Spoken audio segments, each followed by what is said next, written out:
Penyakit autoimun atau penyakit lupus adalah istilah yang digunakan saat sistem imunitas atau kekebalan tubuh seseorang menyerang tubuhnya sendiri.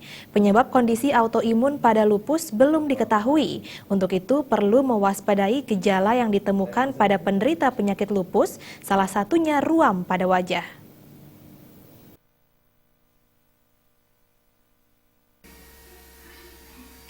Hal tersebut diungkapkan praktisi kesehatan Ratih Wulansari Manuabe. Gejalanya kerap mirip dengan penyakit lain sehingga sulit untuk didiagnosis. Ia menjelaskan gejala lupus sangat beragam, ada yang ringan, ada yang bahkan mengancam jiwa. Penyakit ini memang tidak menular tetapi bisa berbahaya dan bahkan berpotensi mematikan. Gejala umumnya adalah ruam kulit, kelelahan, sakit, dan pembengkakan pada sendi. Karena ini dasarnya adalah kesalahan dari genetik yang sudah dibawa dari lahir oleh individu tersebut.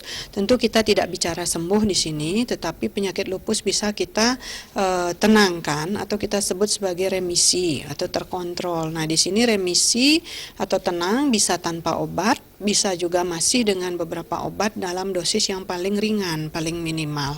Ini sudah kita sebut sebagai kesembuhan pada pasien lupus, walaupun dia tidak sembuh total.